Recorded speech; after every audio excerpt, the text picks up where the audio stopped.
Where y'all at? I'm in this thing. Word? I'm in this thing.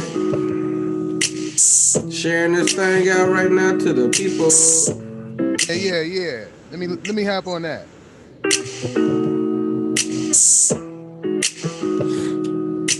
Sharing this thing out to the people. To the people. To the people. I'm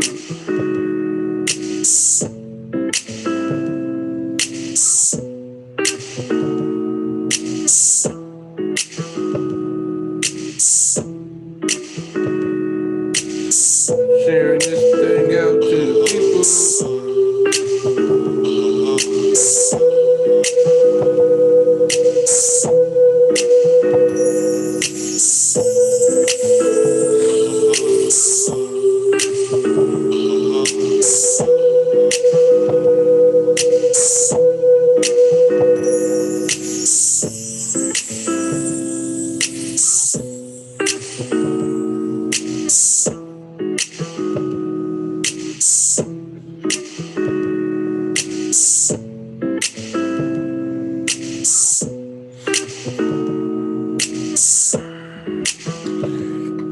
As I'm sharing this thing out to the people. To the people. Illegal. Freestyle!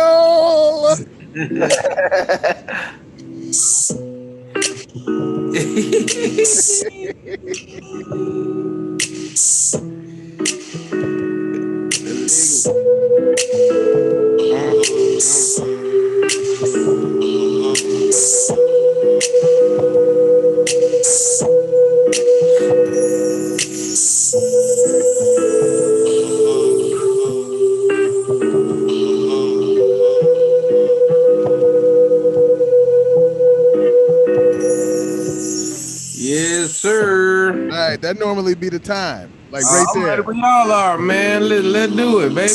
Yeah. Let's do the thing, right? Yeah. Okay, I came onto a black screen. That's great. Yeah. It's the Black Screen Podcast. Yeah, let's do it, man. Yeah, man. I think I hear those waves too. Hey, Wait. turn off the button, man. Turn off the button.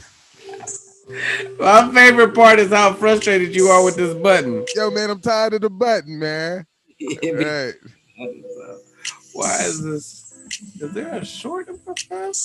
Why is it doing this? We did this There it right? is, man. It looked like you gotta click the button that says I'm using this camera. You know what? You probably right.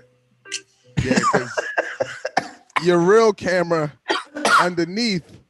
Yeah, that was it. That was it. Yeah, I'm probably right. You like a technical genius, bro. Yo, man, I'm a beast, man. I be answering the phone with accents and just getting people, man. Hey, I ain't mad at that, man. This is all right. Yeah, Hey, man, it's yeah, an man. interesting moment, man. There's a lot going on right now in a very short period of time. All right. Yo, speak to it. Oh, man. Let's fade this thing on out, man. Let's get on in here, man. There's just a lot happening very Yo, quick. man. Yo, I really believe that. But you doing the fade out. I thought you was about to share screen out the gate. No. Do a little fade out. What's good, y'all? Yeah, man, what's good with it, man? Good, man, I'm excited to be here, man. It's a good day. Yeah, man. I think so too. I think the energy right somehow. It's a good day. So literally, as I'm logging in, oh, excuse me, I get a message from Cash App Mm. that a payment that I tried to pay declined. Wait, what? Via Cash App, like you tried to pay it. I tried to pay somebody something in Cash App and it declined. The problem is I didn't try to pay anyone in Cash App, and I have no idea what this thing is. It was a text. Yeah. All right, man. You know I'm technical support like that. What you need to do is go into your Cash App account and make sure the balance is where you left it. That's important to do. And go into your bank account and tell them to keep an eye on Cash App. This is saying it says your $13.23 payment at Eileen Fisher Ecom was declined. So does that mean they tried to request some money? And Your payment to them was declined. It said at them. I got nothing. I get people trying to request payments all the time, especially when we do Zooming. We do Zooming with the homies and hey man, send me $8. No. Damn, they be doing you like that? Oh, the dude asks for $1,000 all the time. It's like a dude that always asks for the $1,000. And it's just a case of hitting the wrong button. No. Oh yeah. If we mess up, absolutely, yeah, right. He got a G. Hit the wrong button. Now I'm evicted. All right, because you can't send it back. So there should be something in there that maybe block it, Lance, and tell them there might be some tampering. Let me go check on my Bitcoin. Now that you're saying that. Yo, man, you know what? Yo, this is a personal decision, but man, as much as I love Bitcoin, I'm like, pull everything you got on Bitcoin. And anybody listening, don't take what I'm saying and do it, but this is what I'm saying. And put it on Ethereum, because the amount to ratio to the percentage of the growth, because they're both growing, you're going to make more on Ethereum. Now, no one do that. I am not responsible for your life and what you do with your money. That's my disclaimer. How do you feel about the differences? I feel like if you look at all the cryptos, they go at the same rate. It's just some are more valuable, so they jump more. Now, granted, if you have 50,000 in Bitcoin right now, then you jumping at 100% times 100%. But if you put in, let's just say 3 G's on Ethereum, now you're going 3 times the amount. So your growth, it's an exponential thing. It's like it's going by a percentage. What is Ethereum? It's another cryptocurrency. Yes, that always gets interesting, because I don't know if Bitcoin is actually a cryptocurrency. I know that that's how they advertise it, and that's where the misnomer is. And I understand there's a bunch of other cryptos. I don't know if I'm confident in calling Bitcoin a cryptocurrency, especially today, because of its value Let me tell you what we know about crypto that we don't know about everything else. Everybody's paying attention to Bitcoin. Yeah. Bitcoin's it feels like the difference between David Buster money and money. Yo, man. David Buster money is valuable. Right. And you can have a good time with it. But Bitcoin feels different. You could go buy Tesla with Bitcoin right now, today. Absolutely. And you know I'll what I mean? tell you this. I have no intentions of spending Bitcoin as Bitcoin. My whole goal is to make the money in cash out. Right. And that's why I think Ethereum has a situation where where they can, what's the name? Where they have a situation with a win where they can maybe be the currency, right? Where they can actually be the world currency at some point in time. No, world government, baby. That's what we aiming for. Come on, Illuminati. Got my email yesterday. Yeah. You're talking about global currency. One currency across the globe. We're talking about globalism. Yeah, which is clearly a terrible idea, I guess, in somebody's mind. In somebody's world, this is terrible. You know what else is funny, man? You know, like, and you know, currency is how they keep Africa out of the world's economy. You know, like African currency don't really translate anywhere except for in Africa and barely there. Like you can take some pesos and turn it into cash. You can turn it into American dollars. You can't do it with like African currency. Black T University out here teaching again, man. Damn. Them dollars where he's like, when I tell you the boy's got his own money, he can't spend that shit here. I can't spend no money with Eddie Murphy face on it. He can't spend no money with Eddie Murphy face on it. You be better off with the David Buster dollars. You tell me you got $50 on a David Buster card. I'm like, hey, man, let me get that about you, bro. You got some Chuck E. Cheese tokens? Hey, man, let me get all them, bro. Oh my God. Hey, man, I must say you are really telling the truth.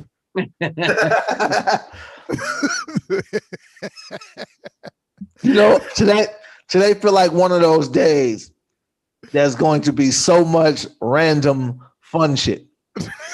Yeah, man. Man. That is also the truth. I can feel it.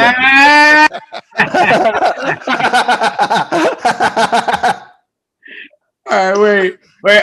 Let me. Y'all want to go there first? Hey, man. Well, I'm not going nowhere till I get an exclusive Mikey Winfield intro. And if I don't get that, I'm just going to sit here. You're right, man. I was like, I wasn't sure when I was going to bring it in, man, but I was, I didn't want to step on anything. Everybody, welcome to Black T University episode. Look at this, number 30 damn 2. Wow. Wow. I'm You know what 32 is? Keep talking. Really close to 34. Damn. That's the truth.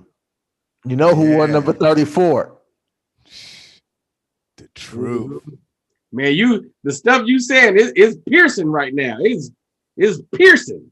Yo, man, and look at this, man. We talking episode 32 right now. So we kind of talking like magical. You know what I'm saying?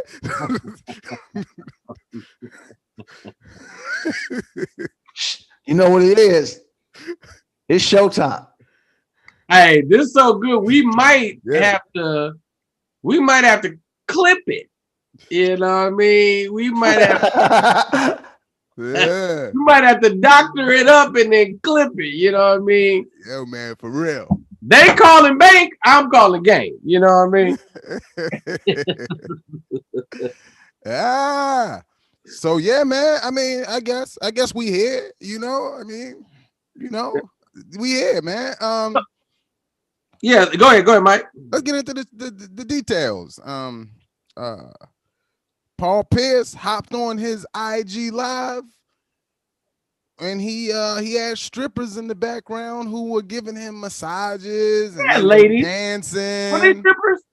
You're right. You know, man, I've been influenced by the media. You're right. They could have just been friends that were very kind. It's Paul Pierce. It's California. I'm imagining it. Maybe it was a pool party. I mean, maybe it was just some young ladies who wanted to handle the truth. Yeah, right. But keep going, Mike. Yeah, man. This is why Lou Williams almost retired. He was like, man, you ain't gonna, man, I gotta leave LA. Come on, bro. He did, He did. He almost hit the button. He was like, enough is enough. You know.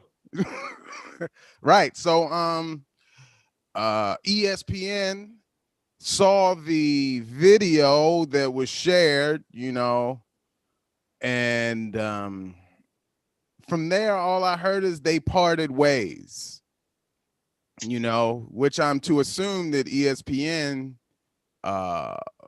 fired him, you know, and I think that's the latest update I got on the story, other than, you know, him with multiple videos afterwards saying, you know, hey, bigger and better things, baby.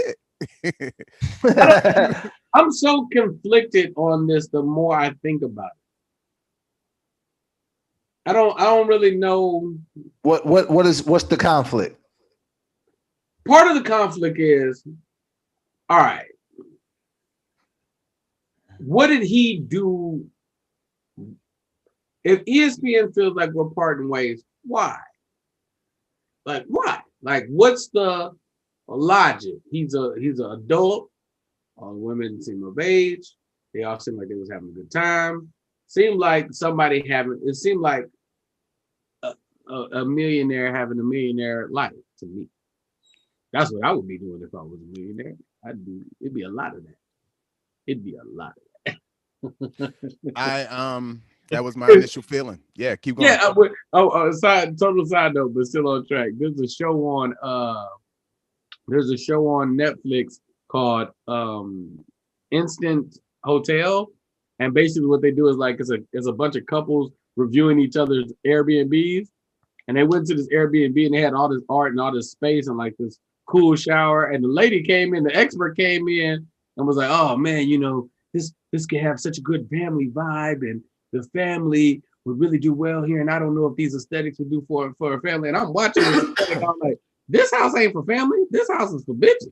Like, this house is for keeping a lot of good company and having a good time in here. So I say that to say, yo, bro, sometimes the aesthetics are what they are, and I don't understand what he did. Where's the issue? Yo, man. What are you going to actually point to? Because whatever you're going to point to, I'm then going to start caping for you guys making women's sexuality be villainized. I like that. You're not okay with women being sexual, ESPN? Is that a problem for you? So how about Paul Pierce quit? How about that? Because they felt a way about him having women around him that were comfortable in their sexuality. Does that bother you, ESPN? Wow. You know what? I like that a lot. You know, I always thought of basketball, though. Not always. I haven't always. Actually, just recently. It's a family show. You know, so he is an employee of a family show. So, and it's a double entendre with freedom of speech. You know how we feel like you can say anything, but to me, it just prevents freedom of speech. Only prevents you from going to prison. It doesn't mean that some corporation can't fire you because you got ass, and that's not how they want their company represented. Yeah, but he wasn't doing this while he was on the jump. He was like, man, Kyrie went crazy last night. So because it's two-parted, right? It's like the natural response to people. So there's a few parts of it. Your first thing is you work for ESPN, you work for Disney, blah, blah, blah. So we know that they want to uphold certain images and things or at least perceived to uphold certain images, because there's a lot of inconsistencies in what these so-called images they want to perceive are. It's like this, like it's a picking and choosing of when we want to uphold these quote unquote values and those things. So then you take that, and then another part of me is like, but I just don't do things on the internet. That's the other part. That's just me. Like I Man, do all kind of stuff I'm not gonna do on live. That's just nothing to do with ESPN. I'm just not doing that. Lance, that's the other part. That's the conflict, Lance. I knew you would hear it. I knew I ain't even got to get to it. I knew you would. Yeah. So it's like, but then me knowing that makes me feel like he doesn't want that job no more. And he needed a probable cause to dip out. Okay, cool. Hey man, part of ways. And he has probable cause. Enough people see that and understand the ridiculousness of that to say that's not like a fireable offense for you to be able to walk away from a job and get whatever compensations and things come with that. Because when you say parted ways, that's not the same as firing because they violated something. Or did he get swept up in habits, like new habits? Like it's not okay. In like-minded energy, right? I'm not prone to do things on the internet. I'm not prone to see somebody fighting and want to record it. Mm-hmm. But there's been a few times I reached for the phone. Like, wait, what am I doing? That's not cool. Like you gotta check lame stuff at the door. Like what? Like was it just a good time? And you're like, well, this is what people do now. I was like, yeah, incriminate myself. Hey, oh man, I shouldn't have posted that. Question. And it was too late. What if someone else records him and it's not his live? Then is this not even a topic? Yeah, I think if someone else does it, it's a different ball game. But because it's him, it's purposeful. I mean, he done these things on purpose. For whatever reason, it's his live. It's him holding the phone. It's him talking to the camera. He wants us to see this. For whatever reason he wants us to see it for. He's also drunk too. What's that? He's also drunk too. Yeah, but I don't think he's grown. I don't think he's like drunk like he's in his right mind. He knows what he's doing. So he's it's like blacked out. Yeah, it's either if he wanted the job, then that's just an idiotic decision to make to record it. If you wanted that job. I'm more along the lines of like I think it was like it was something. It felt like something else. Like he don't care about that job. Like if y'all gonna find me, whatever, bro. But because it ain't like the live was lit. It wasn't Tory Lane's live. It was 300 people watching. Yo, 300 people. No, it ain't even. I'll come back to that. No, that's not lit at all. That sounds like he doesn't at his level. He just doesn't use it. It was 315 people. You know what's crazy? That's the first time Paul Pierce ever went live. It probably might have been. It might have been. You know he never go live because that's how his house is all the time. That's why it didn't feel weird to me. Like, what? This is Monday. It's kind of how we kick it, man.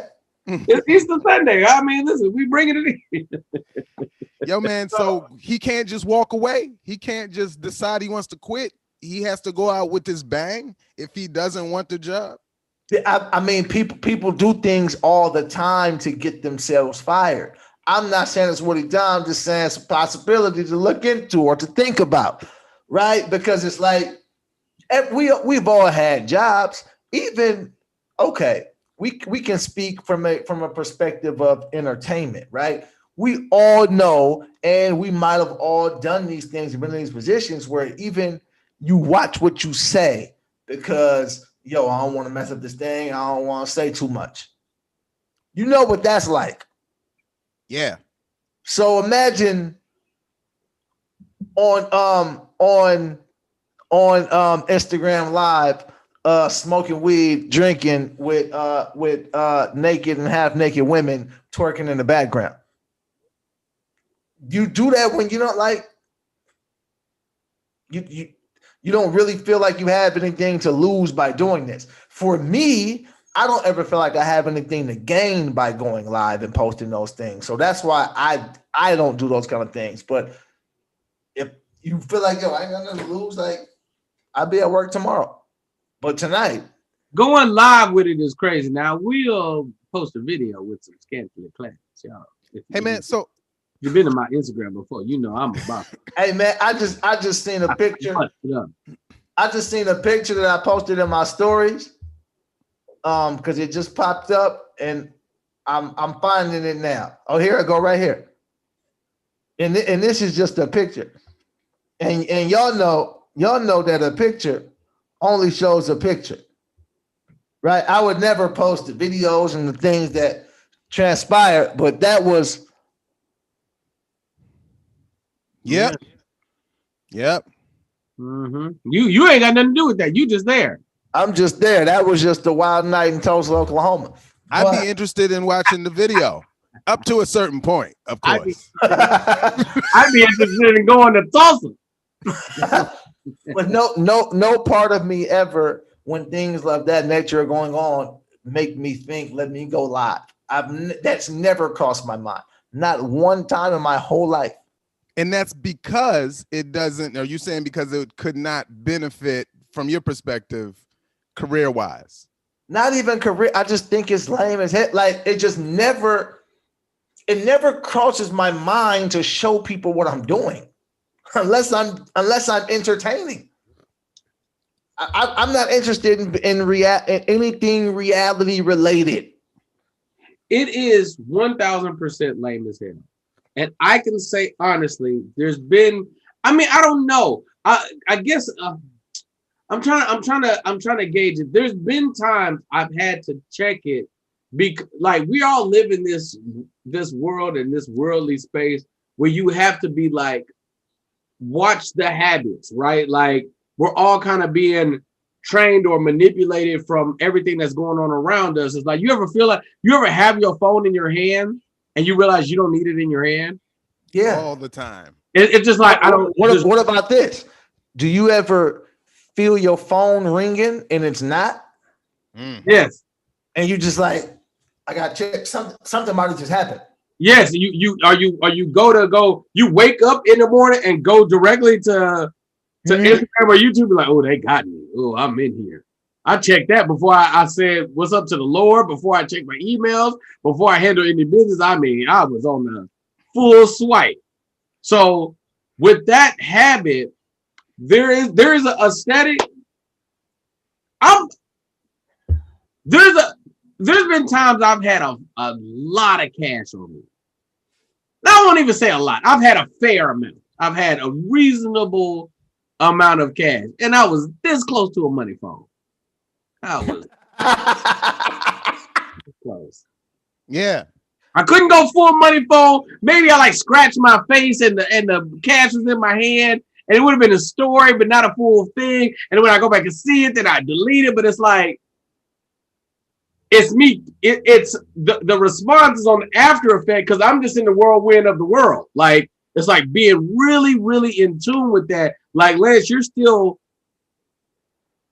aware that this is trash. Like, nah, this ain't what we do. So like I'm trying to think of the times. Have I ever been in there's been times I've been in a strip club or I've been in a club because I want to say I'm probably the avid club goer in this space.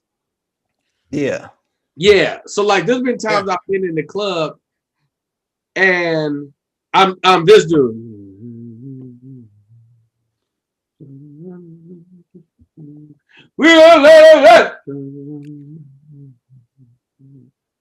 And on the post, I'm like, why do it?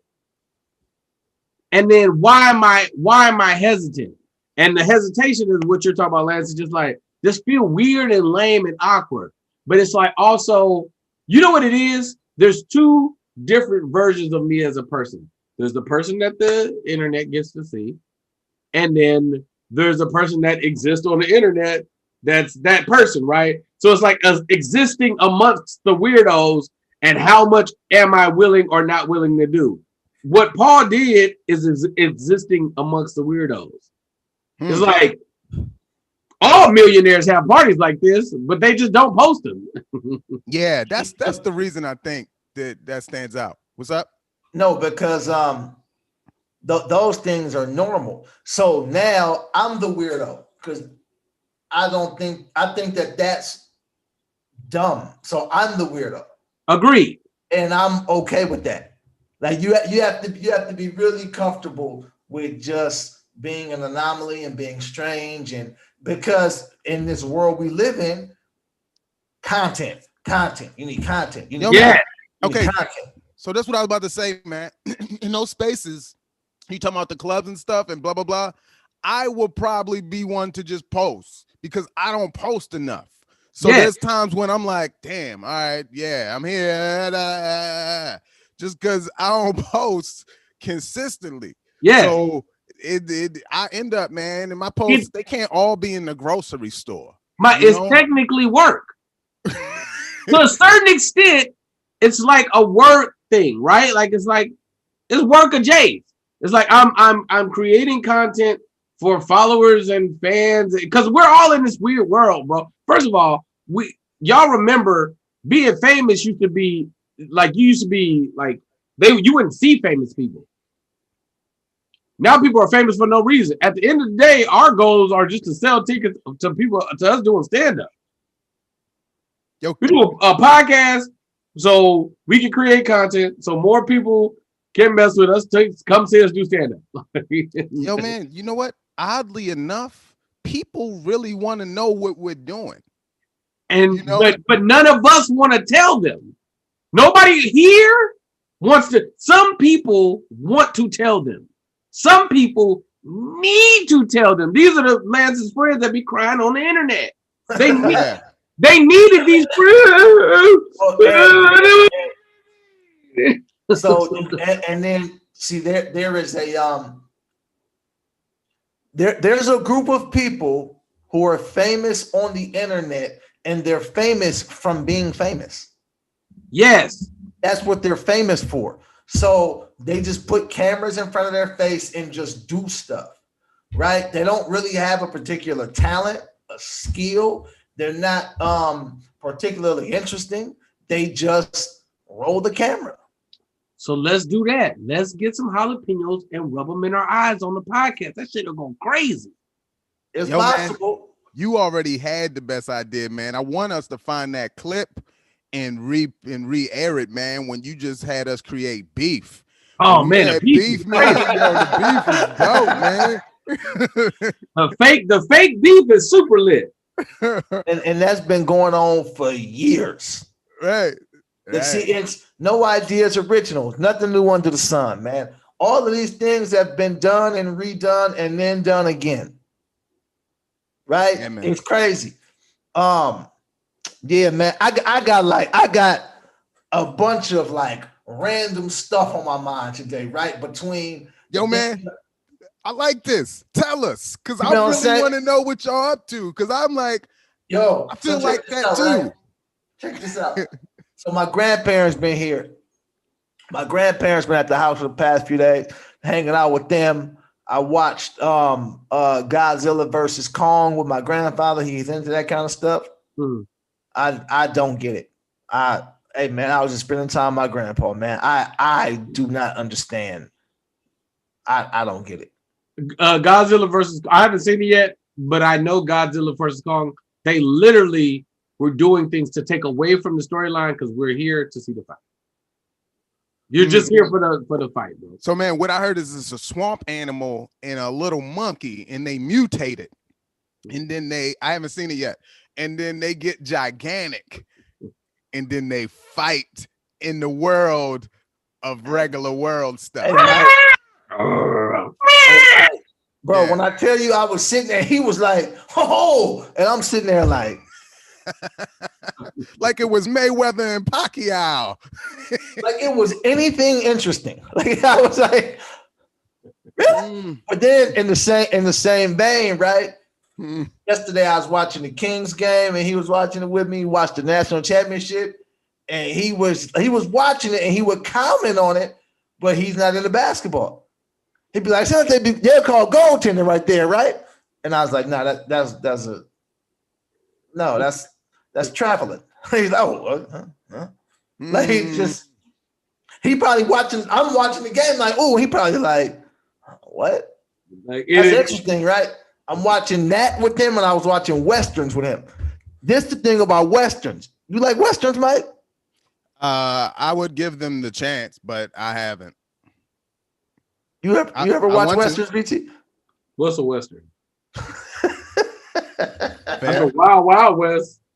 I know that one movie with Will Smith. Yo, I'm gonna tell you why. I asked in that order because I knew damn well BT had never seen no western. Because BT don't like nothing old. Like no dirt. Bro. Hey. Mike might have had a chance with something old. Yeah. You know, Mike is in tune with his old man roots. Just some old woman roots. Yeah, man. Mike almost can't wait to be an old man and sit in a rocking chair and just be mad at people. Yo, imagine that life. Don't that just sound amazing? Because get off my lawn life. Yo, they just hear your complaints. You mad at everything, and they can't talk back to you because you've earned the elderly respect. You earn the right to tell them to shut the fuck up. Oh, and you know what's funny? I feel like they hear you a little more too when you're older. Absolutely. Because it's like all wisdom. I'm telling you right now, you cheat. Man, we was watching these westerns, man, and the thing about the westerns that be so funny is they all feel like the same movie. And you watching them, and I was just laughing at like the police chief is always like he can have on any outfit, he just got a badge. Like it's he'll have on when I get on, but just be a badge right here. Say, oh, that's the sheriff because obviously that's the sheriff. The star badge, Joe. That's the funniest thing. But then my grandma was watching The Bodyguard, Whitney Houston, right? Right. And I'll tell you something. We was talking about that Tina Turner doc, right? And your grandpa watched that? No. Oh, okay.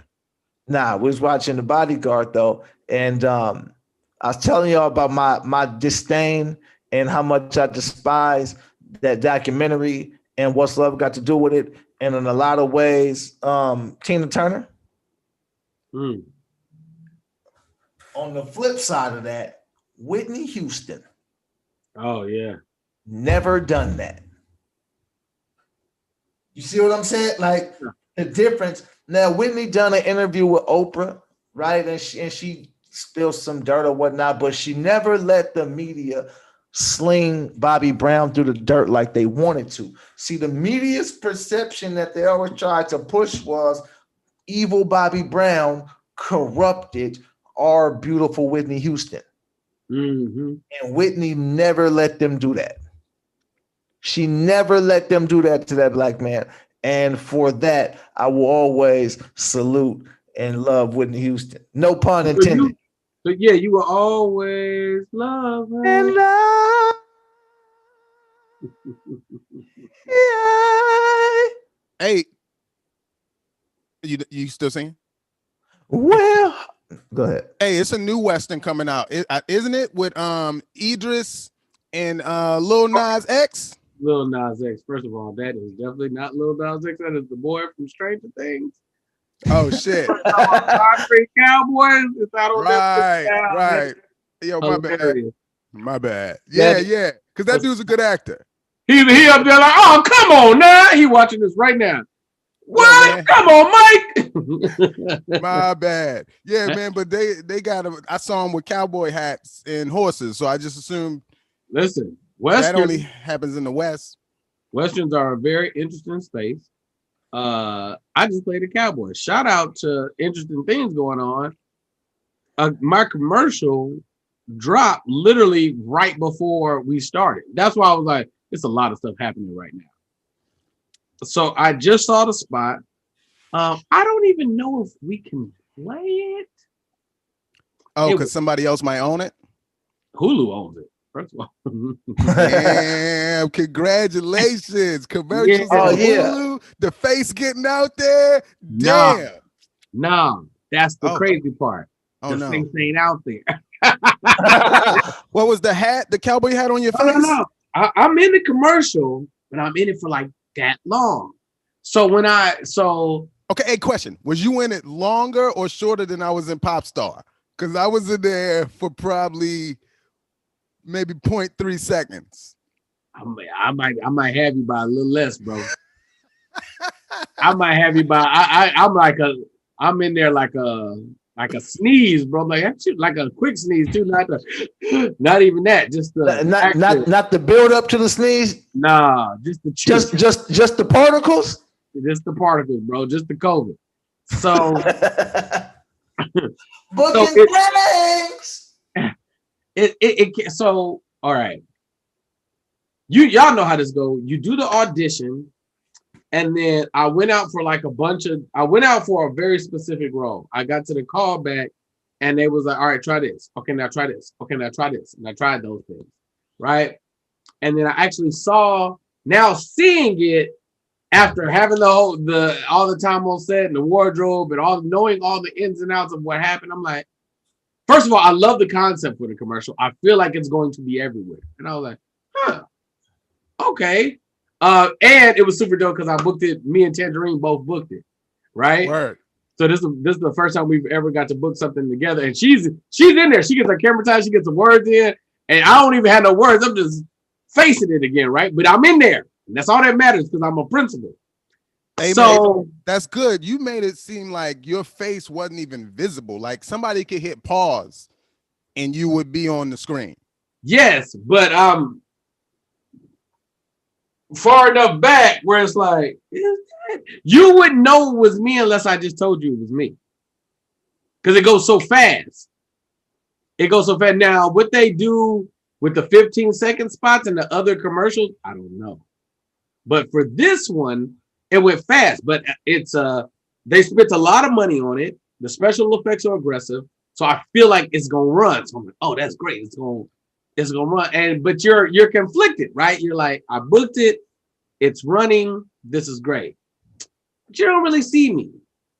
I don't know, is that good or bad? So then I get some advice from some people, and they're like, actually in commercial, that's great. If you're getting paid like a principal, but you're not overexposed, then it allows you to do more stuff. It allows you to go in for more stuff as long as it's not conflicted. But like, if you're the face for Sprint, it's still kind of hard to get Taco Bell because it's like, well, wait, isn't he on the Sprint campaign? Even though there's no conflict. Yeah. So like, unless you get one of them hot runs like Lamorne had, like Lamorne was on. Oh yeah. Fire, bro. I remember it like it was yesterday. So it's interesting because you could see me, but it's so fast, bro. And here's the end of the day. And the other response to it was like, the money you're gonna make from this is gonna make up for the lack of screen time. I'm like, oh really? So you think this is gonna run? They was like, this is gonna probably run. They spent a lot of money on this. So I'm like, okay. And they don't really have a time stamp on it. Like, the Christmas spot I had more time, but it was a Christmas spot. Yeah. Right. So I'm just thinking about production stuff. So I'm just like, all right, you know what money means? Money means this. Did you say give me 5 season 2? Did you say special? Because that's all money mean to me. Is just go create more stuff. Produce, right? Just reinvest it into yourself and put the money up until. Hey man, did you see what happened to y'all saw what happened to the AT&T girl on as far as commercials? Y'all know anything? With her team? You going to go with the bigger team?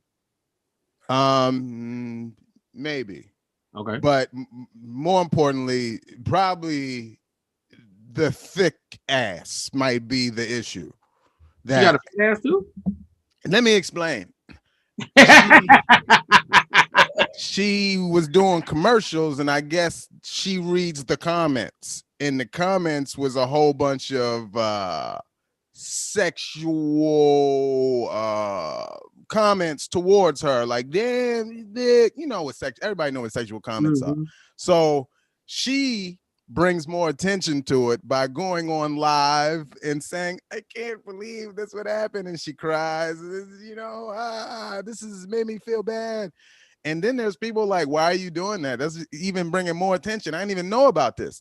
So now if you look at the AT&T commercials that are coming out, she's either behind the desk or from like the hips up. Man, you know what? Man, yeah. man, listen, man. I might be on this island by myself. Men, specifically, I don't even know if that matters, but kind of. Men have to stop villainizing women for their sexuality. It has to stop, bro. We have to stop making women feel bad about their sexuality, because that response is an indirect.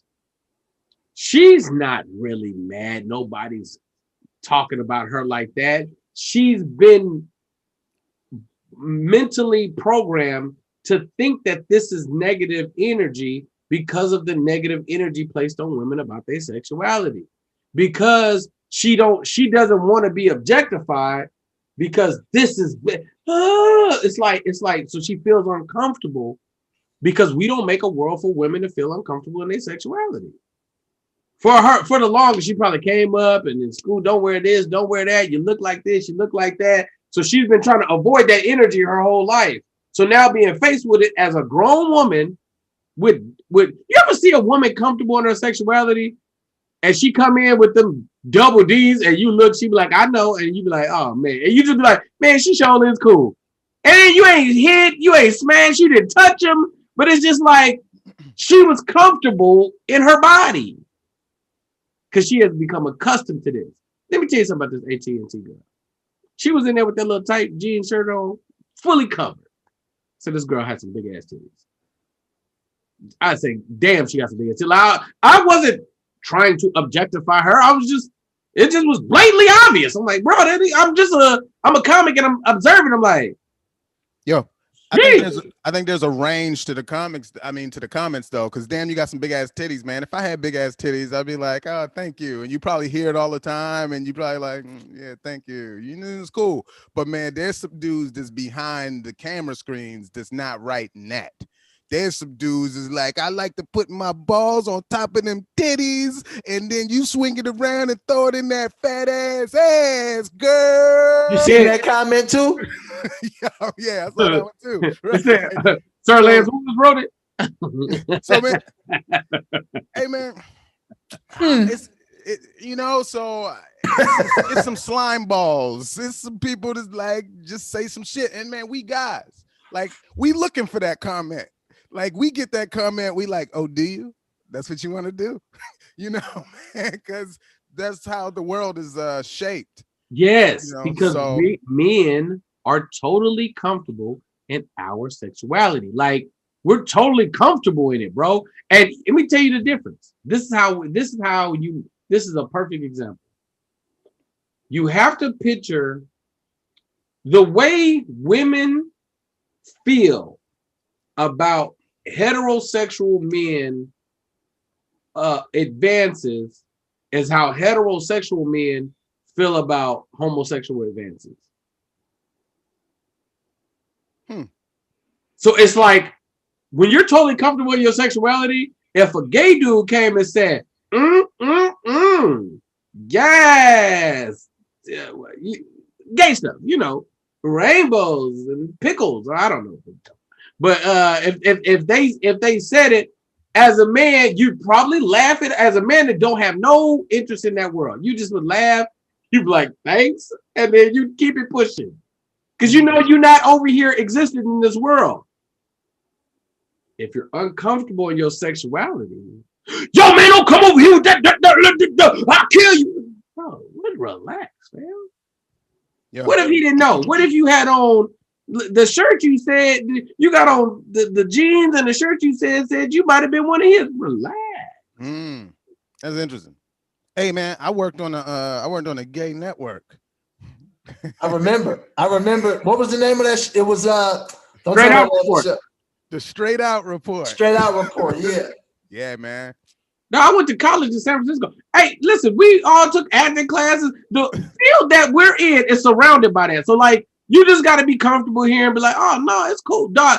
I don't care nothing about that, bro. Do what you do, fam. Like, I don't care. Yeah, man.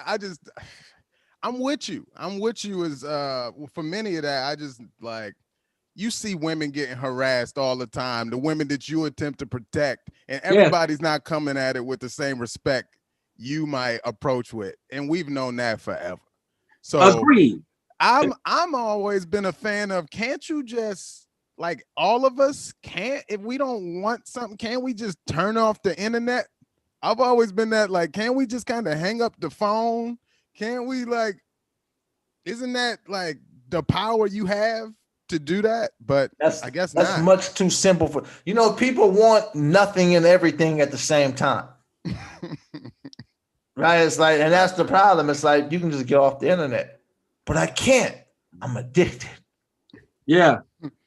So then you're going to take what comes with the internet, because there's also a world now, not necessarily with this, because what you are describing is not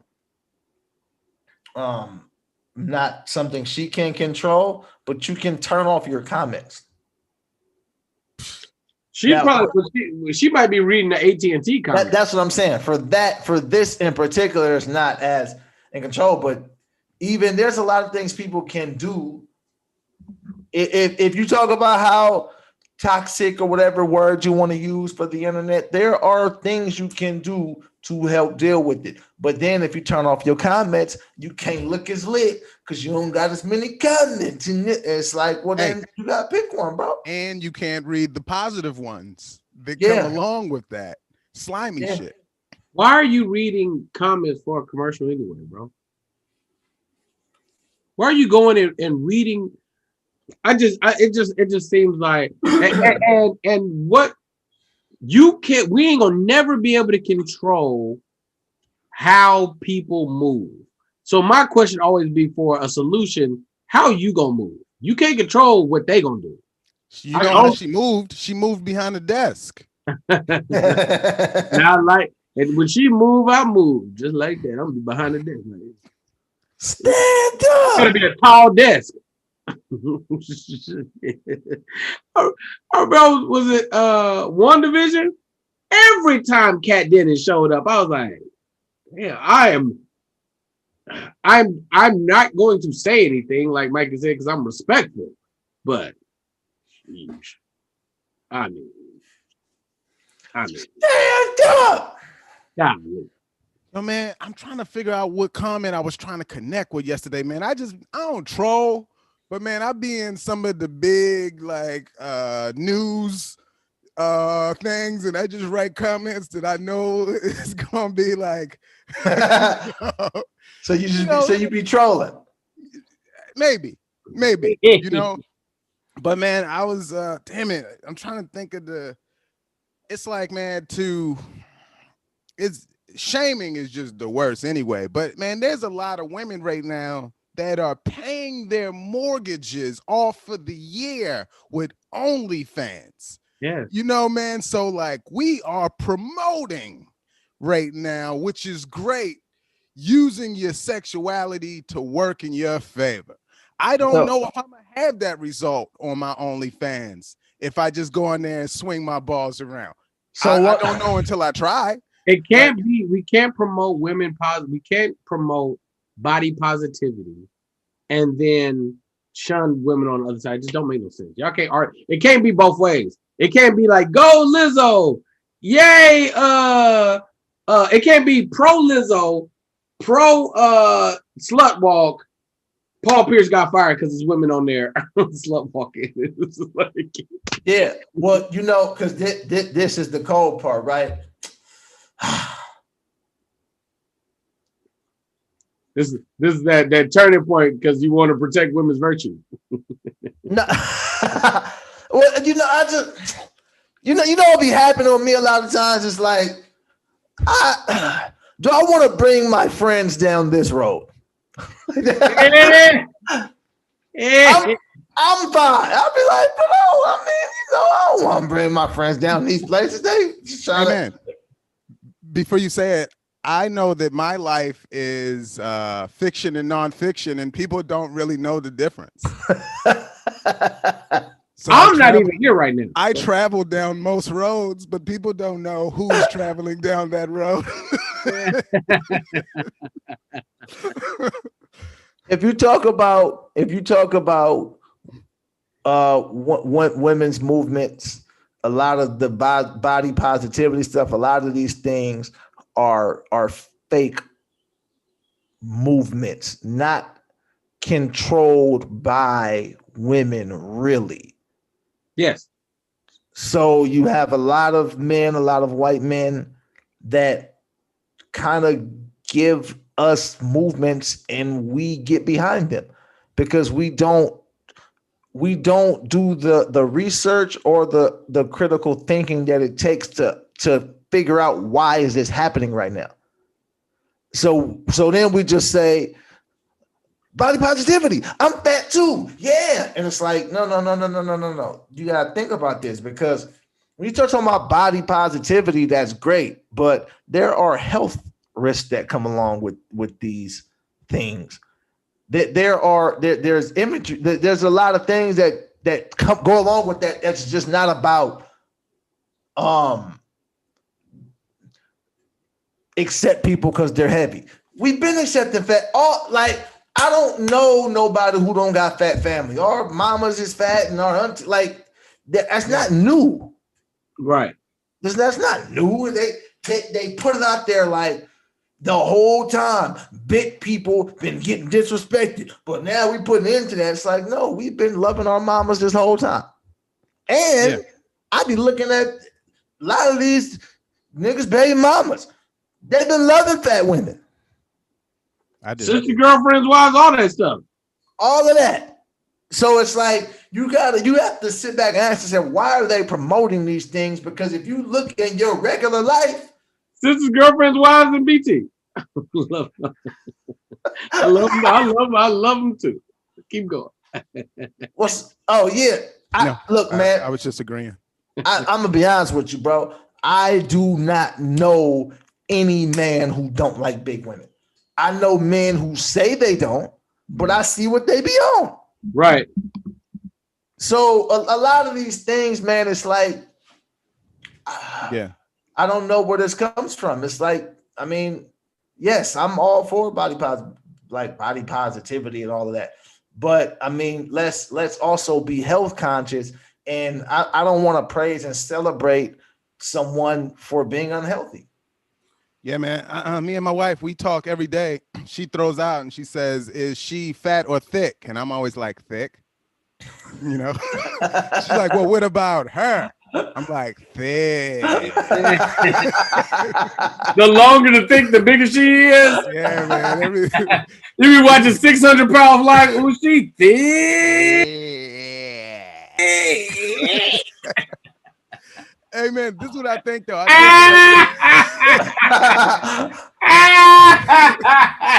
Hey, man, what we do, man, I think is how we present the comments and stuff like that about it. That's what I'm learning from Married at First Sight.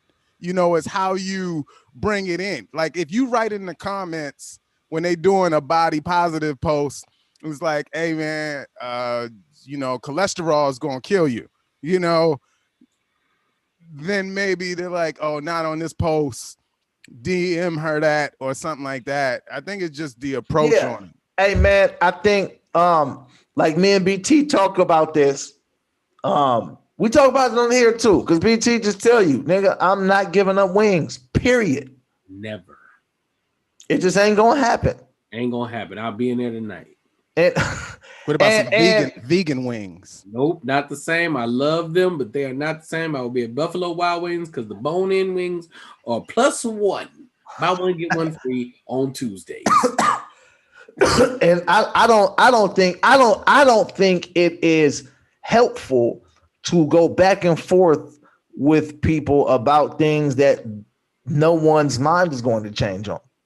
We all have the information. My mind ain't gonna change. This is what I'm gonna do. So what's the point of people going back and forth on these things, right? I think what is important is to give the information. You got the information. We all know you make your decisions. But with that, you know what's funny is, and hey, yo, I could be dead wrong. I could be. There's a possibility I'm 100% wrong. If you say something bad about wings, you dead wrong, though. No, I'm not saying nothing bad about wings. Wings are fucking amazing. I remember them. I remember wings. They were great. Hey, man, the thing about all of this stuff is it all tastes amazing. It's all great. But this is what I'm saying about my people, Black people. I don't know if this is true about other people. I don't see it, but I could be wrong. We are the only people that I see. The whole world eats bad foods, unhealthy foods, poisonous foods. We're the only ones that I see like praise it and like worship it and dance for it. And you know what I mean? Like, let me tell you why I disagree. I think you, along with me, BT, we pay the most attention to us. That's why I say I could be wrong, because it's possible. And because I'm even talking about, and like I said, I'm just looking at the how they sell food to us. They sell food to us dancing and like that's how they sell us food. But yeah. And how do they sell white people spaghetti? Just with a plate. With black people dancing. White people aren't buying it from our dancing commercial. They're buying it from the one when they're just spaghetti. Yeah. And that's how they're selling it to them. Let's be honest though. If they put a black person dancing in the spaghetti version, white people would buy it. They'd be like, "Oh, I guess I gotta go get some spaghetti." Ragu, goo. We just keep going. We just no. I mean, hey man, and a part of it is that's just us, man. We got rhythm and we dance. You know what I mean? We can sell anything. Yeah, because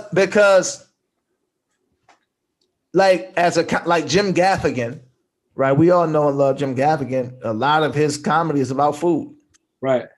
Yeah, and he's a white dude. A lot of his comedy is about eating bad food, and his biggest, most popular bit was about Hot Pockets. Hot Pockets are lit. You don't, but you're not a foodie. That's not food is not your jam. Yeah, I mean, we could say that. Yeah. So I think there's a balance here, right? So one, I think that there's a world where it's like, I think black people just sell stuff with it. Just in general, I think just the showmanship that exists in us be the front runners for everything, right? Not discounting the BS poison that they're trying to give us, right? Two, knowing the information is like the tactician. It's like, all right, cool. How much, like when you give me information, or when Micah gives me information, or Tangerine, or people that I know that are very health conscious about the food that they eat, I'm not ignoring it. I'm just trying to figure out how to not, if I don't have wings and I eat very healthy, but I kill myself from stress of not having wings, I should have just had the wings. If it's going to give me a headache for not doing it, then I'd rather just have it. So like balance. The stress of not eating wings. I would, bro. I'd have to. Oh man, it's an album title. Oh, let me tell you something. I can give up. I've pretty much given up red meat pretty aggressively. If I eat red meat, it'll be occasionally, and it got to be really like a really good cut of red meat because I believe red meat. There's an iron thing that happens in red meat that's really, really great for you, right? Now, you know what's crazy? Well, no, go ahead. No, say what you like. No, see, and those are like when we talk about information and misinformation. When you say red meat, I know what you mean. But all meat is red meat. Chicken's red? Yeah. I mean, the red is blood. Yeah, no, but it's not though. Because when you wash the chicken off, it's like chicken colored. Meanwhile, the steak, when you wash it off, is red. I know. I know why they say it, but it comes from animals which bleed. So in my eyes, it's all red meat. Well, a chicken ain't an animal, it's a bird. Anyway, so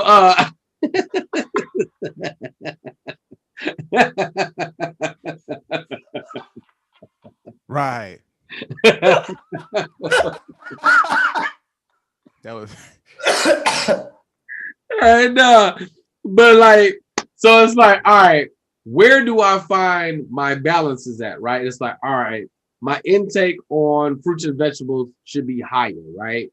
My intake on red meat dissipate. My intake on pork dissipate. I know that processed foods are the issue because it's not really even meat and or what we eat. It's really America and how they process food. And this is everything. This is kind of across the board. This is I'm willing to make healthy people. I'm willing to make an argument for this. As popular as veganism and vegetarianism is, I'm willing to bet that they are pushing a standard of things that taste a certain way that are quote unquote vegan or vegetarian that might be just as bad for you as meat, if not worse. I eat Impossible Burger. Lance was eating mango, dried mango slices, and he was like, no, you got to make sure it just says there's only mango in here because you'll go somewhere and you'll get one. He'll probably, no, I got red number 3. Like this is, you should have had the Doritos, bro. They're probably healthier. Yeah, I mean it'll be like a lot of like sugars and food coloring added, and it's you eating candy. Yeah, natural flavors. Yeah, all of that kind of stuff. All that. What were you talking about with the vegan food? Like, see, the reason why, if I'm not gonna have meat, I just won't have meat. If I'm gonna replace meat with something, I'll replace it with mushrooms or something like that. I just ate mushrooms for the first time last week. Wait, you just had mushrooms for the first time? For the first time in my life.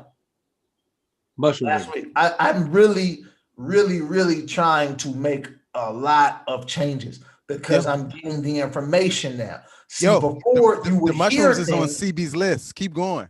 Yeah. See, there's a difference between hearing things and then actually processing the information. Right? I can go tell you something.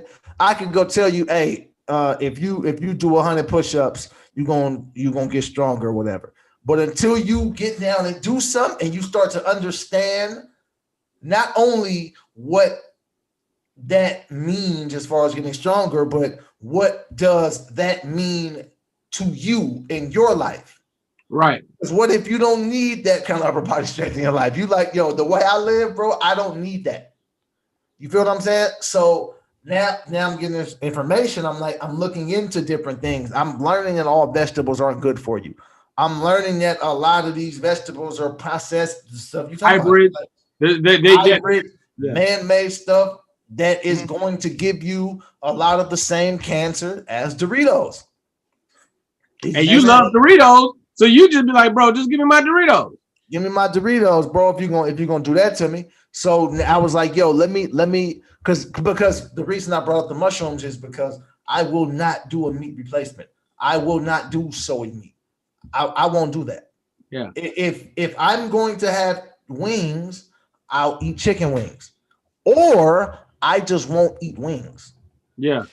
Hey man, this is what I would challenge y'all to look up is inflammation.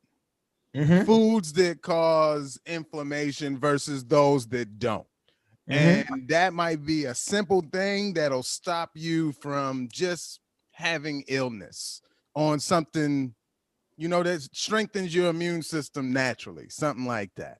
Yeah. So when you brought up mushrooms is like one of the foods that helps that. Yeah. One of the main things is, especially in men, well, it happens and different things happen to women, but for men is you start to notice infertility. And when they talk about quote unquote erectile dysfunction, a lot of that comes from the foods, right? So you start to eat this food so much, it starts to clog your blood up and you don't get the proper blood flow. Conversely, you don't get the blood flow to you know what I mean, to your meat. And now you're taking rhino pills and Viagra, but all that's doing is just pushing the blood through, but it's causing these other things too.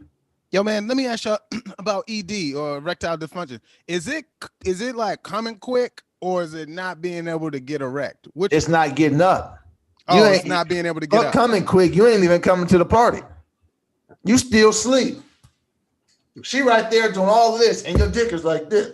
So that don't have nothing to do with erectile dysfunction. That's just inexperience with your own body. Excitement.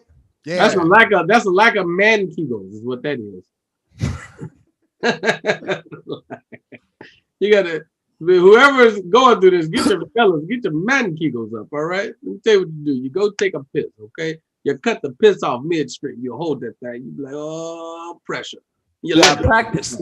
Yo, it might not be that though. Sometimes you might need an emotional connection. So maybe you need to find love. Nah, that's not it. That's definitely not what that's about. But hey man, I told y'all the story, man, with old girl. I never got my rematch, and I don't think it's ever gonna happen. But I mean, mainly because I'm like, anything can happen, man. I mean, it could, but I'm just like, and because one of the things that I be seeing what she be posting online, I'll be like, oh yeah, I'm not dealing with that. No, thank you. No, thank you. But then this the thing though, Mike. See, when you right and your blood is right and you good, you might come quick, but you'll come right back. Yeah. Yeah.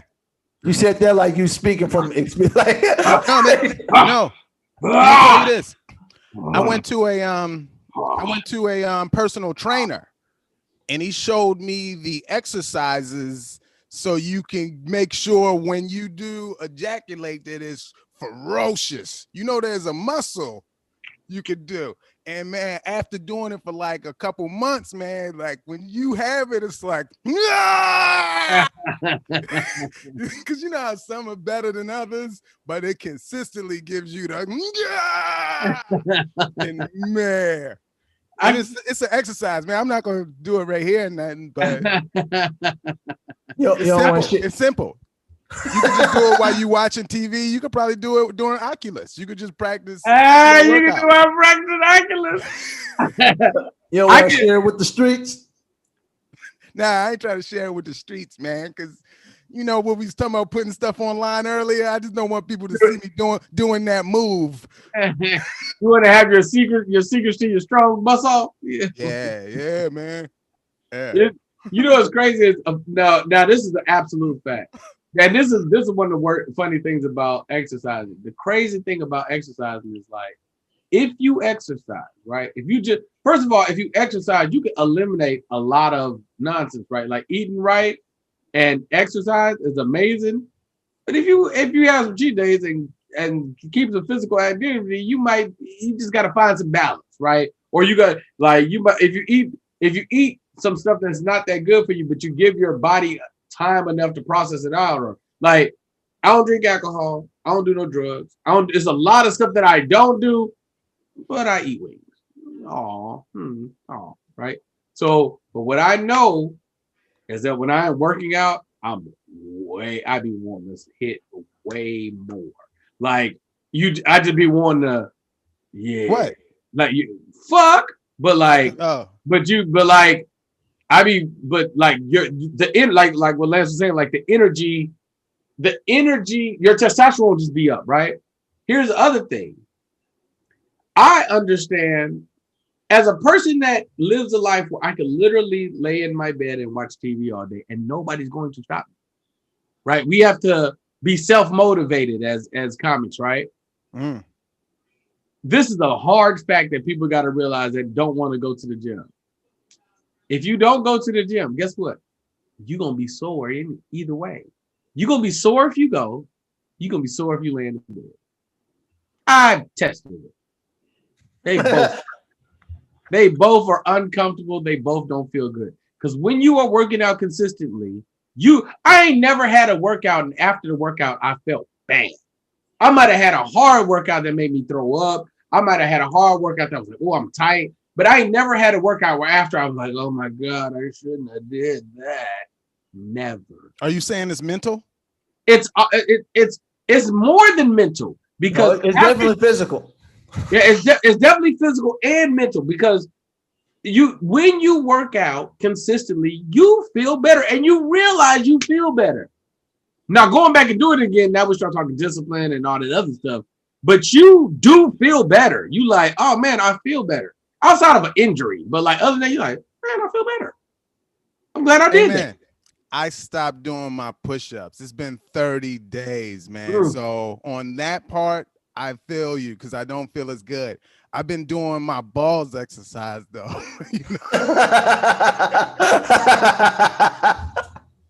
The tornado is coming. No, man, consistently, just, ready to, unleash it. You know what I mean?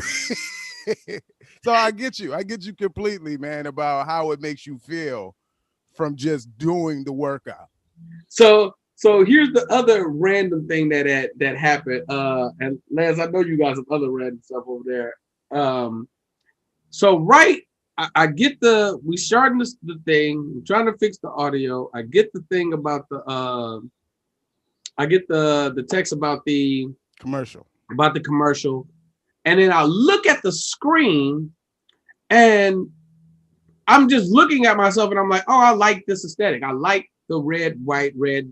One, y'all know I don't normally do hats. If I got a hat on, it's because I don't have a haircut, right? And I'm just like, wow.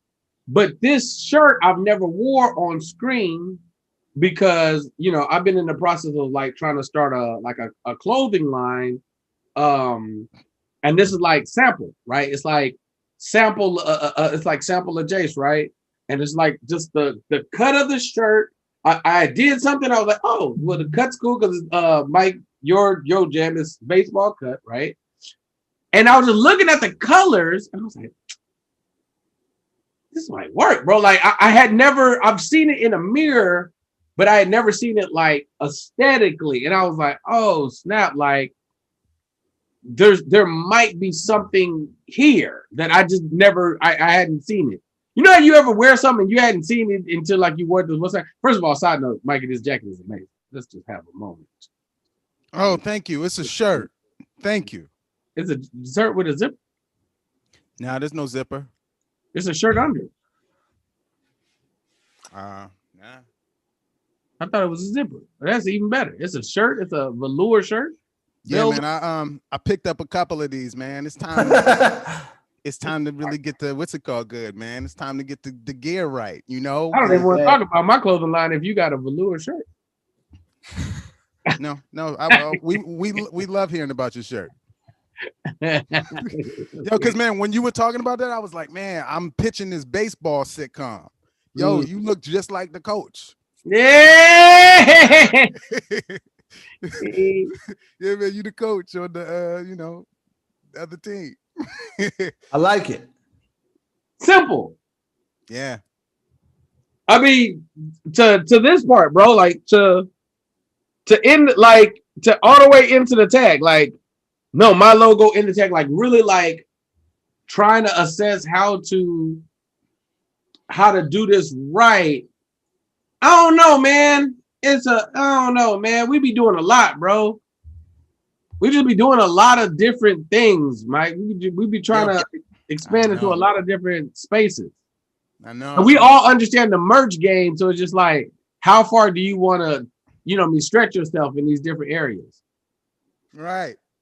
Tell me something both of y'all think about that's outside of comedy, writing, acting, like entertainment stuff. You're like, man, I would like to have this be successful also in the midst of everything that I do. We know Lance is opening a mushroom garden, but like, I got so many things like that though. Not in the mushroom garden. I gotta get with Hippie in real life. I want to go to her garden. I want to learn some gardening, some farming, just to start, just so I have some knowledge of how to do it. And then start moving into a space where I can do it myself and then teach it to other people. Mm. But that was just because you mentioned that. I got a few things. What you got, Mike? Yo, man, I got a complicated life, which is, but it's not to me. I just know, like, man, like the reason my hair ain't even done is because I was up this morning at virtual court for custody and guardianship of my niece. So I'm like, wait, is this on the Oculus or this is just on Zoom? It was just regular like Zoom or something, man. It wasn't even Oculus. I wanted to do Oculus Court, man, but nah, man. So like now I'm about to have another, like it ain't even about to. This is probably, she been here for like the last 6 months, but it's like, yo, now I got a daughter in a way, so now I'm like, this is tricky because now I'm like, when we look back on this, what's the take from it? Like now I'm like, I'm an example in her life from this age to however long she. How old is she now? 11. And do you have all boys? Interesting. Yeah, man. So it's like, I knew the things I did in front of them was like, I'm an example or whatever, but now it's like a girl, man. Now it's like, now my interactions with my wife, which already count, because this is going to be who she ends up looking for down the line. Is it going to be someone who's respectful, or is it like someone who's like, choking her out regularly? Man, it's like, hey, I don't like that we all laughed at the same time when you said that. Man. So, hey, man, look, that's what I'm talking about, man. It's like, yo, it'd be so much stuff. And sometimes I feel like, I don't want to say I handle it too well, because I'm just kind of this all the time. Whereas, my wife, man, is like, and I'm like, yo, I'm here. And she lays that on me. And then that's when it get heavy to me, but that's what I'm supposed to do. So I just do it, but, yeah, man, that's what I'm looking forward to, growing. You are here a full girl dad. Yo, man. Wow. Yeah, man. And I won't get too detailed about who she is, but man, oh man, it's a lot. Yeah. Eventually, man, it's going to be on stage, at least a version of it, So, hey. Yeah. I always wanted to open like a some form of a homeless shelter. A homeless shelter, or like I don't know about a rehab facility, but something where people with problems can come and be safe and get help, and real help, not just really get help. Kind of like are y'all caught up on Snowfall? Yes. Just talk about it, because I'm so not caught up on it. It don't even matter. Kind of like the spot Franklin Daddy's got, something like that. Gotcha. Right. And then, so the crazy part is, I just talked to my boy the other day. He's a principal at the high school, Edward Harris and Monterey Trails. And I was like, yo, we need to open a school, because we was talking about that before, right? And I never knew Like I never knew what that even meant, right? Because I'm thinking about what I know. I'm like, we should. They was like, yo, we should start a school. This is my church talking. Like, we should start a school. And I was like, what does that even mean? Now I'm starting to see how easy, not I ain't gonna say easy, but how doable things are. Because all the school is a building. That's it. A building Right? with teachers. A building with some Teachers as curriculum. Really just some curriculum because teachers are subjective.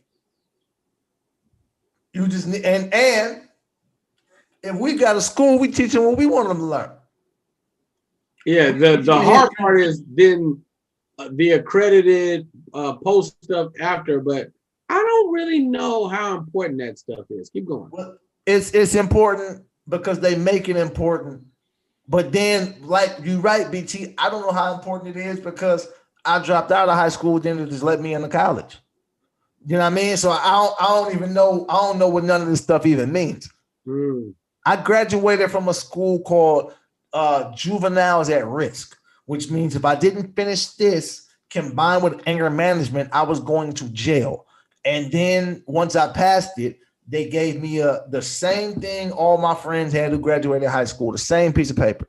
That is hilarious because I definitely went to a night school because same bunch of issues in regular school. Was like, I am so done with this world. I'm just gonna go finish this up over here with the adult. With the drug dealer and the mother of two. Way more comfortable around them. So, but once you start to realize how doable this stuff is, man, I just be looking at stuff now like, so my pastor, the church that I'm a member of and been for 20 years now, something like that, maybe not that long, but right around there. He started the church in his house, in his living room with his wife and his kids. They had church in there, right? And then it grew and grew and grew and grew to where it's at now. But the mentality of people is not that. I need a church, so I got to go get a building. I got to get some members. It's like, no, if you want to do a comedy show, right? I want to do some comedy, but you live with 3 people and you got 2 people that be coming over. You got 6 people. You could do a comedy show in your house. Right. But we don't think like that. Yeah. We think I got to go to the comedy club. It's like, bro, you have a comedy club right there. You can get your ideas out. You can get the instant gratification. You can get the immediate response. And they can be entertained. Yeah, and you better be good too. It comes with new material. Right? You're gonna be stupid to have them in here to go over the same stuff. It's like you can really be free in front of these people. And I know how my people are. My people gonna want to pay me for that. I'm not doing this for money, but my people's like, yo, we came to a comedy show. We want to give you something. Right. So it's like there's so many different variations of it to where it's like there are so many things that are doable. We just got to do them. And once we start to do them independent of a system or of a regime or whatever you want to call it, then we can start to actually get some stuff done. So I'm only saying that to say I'm starting to see that way more clearly now. So when I say I want to do this, all I really need is a safe space for people to come to get help. Yeah. I never worded it like you just did in the word of a school, but I really always had an idea of a world where you can take somebody from a very young age and nurture their natural energy and teach them the things that I think are valuable, aka fuck books university or something like that. Black Tea University. So I never had you saying a school makes it. I I don't mean to be distracted, but there's a naked woman walking in my house now. All right. Yeah, I didn't expect that to happen. But They but walk no, go in ahead. naked? Man, y'all need to have a conversation. Where you been? You don't lock your doors? She's coming to get that mushroom.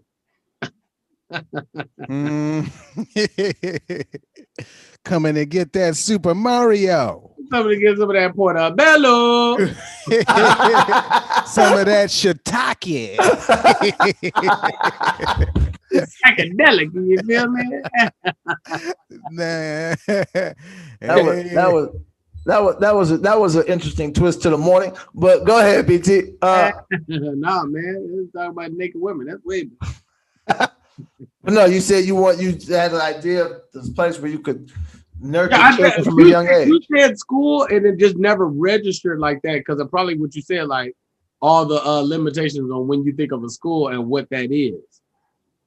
But like I'm just so pro. I love the idea of an after school place where you can go as a child and you got interest in music and you can go and they got a studio and you and your boys could go in there and just kind of create, or you got interest in editing and y'all can just go create, or you got an interest in, stand up, the arts, any form, and you can just go create. I just think that is a beautiful space. It got a basketball court, you know what I mean? Like just something just really big on nurturing children's gifts. Yes. At a young age and not teaching them all the stuff that we got taught that dumbs down their big dreams. Yeah. It's like, bro, nothing is more irritating than when I hear young people with no hope. I get old people with no hope. Like the world been kicking your ass for a minute, but you 14 talking like this? Yeah. You couldn't tell me when I was 14, I had dreams so big. I didn't have no work ethic, but I had the dreams. Right. Yeah. So now if we can nurture the dreams and teach them a work ethic at a young age, and teach them the importance of diet and nutrition and exercise. Yep. And teach them the disciplines of even the disciplines. I'm now big on disciplining young people sexually to let them know why it's a great time, but don't rush it. Right. Because it's instantly going to become the most important thing in your life. That's a fact. I got so much more done if I would have been out here smashing. But maybe not, because that was also motivation for you to get stuff done. Definitely motivation for you to get stuff done. You know what I mean? So I don't know. But what I do know is, I do know this part. We would have got more stuff done based on the time spent, because the opposite sex, so we're all men, so I'm talking about women now in our life. Women are time bandits. They're time vultures. They just gonna suck up your time. and that's if you ain't doing nothing but smashing chicks, it's going to take up a lot of time. You could be over there. You can be over there, and you could actually be doing the deed with this beautiful young woman for 36 minutes. But it took you 25 minutes to drive over there. You had to get dressed before. You had to shower, get right. Then you was there for an hour and a half, acting like you was watching this movie, and then you couldn't just leave right after. So now you spent 2.5 hours over here. Then you got to go home and shower. You've given this woman 5.5 hours of your time, 4 hours of your day. Hey, does she know that's why you were coming over? Even if they do, It's an interesting thing. Like I have graduated and matured to this space where women just walk in your house naked. We've witnessed. We was all here. Yeah. Where You That can cuts just out, that cuts out a lot of the time. it does. If she walk in naked, you go, oh, there they go. Half the And work's done. mainly because of how long it takes to get the bra unhooked. Yeah. Now let me tell you something, right? We talking about body positivity, right? Now, if you anything like me, you a man who love titties. Oh, come on now. All titties, right? And when you're dealing with them big old titties, them just big old titties, them bras are not easy to take off. Oh yeah, if she got you, she gonna have 3 or 4 clips if she got them AT&Ts on her.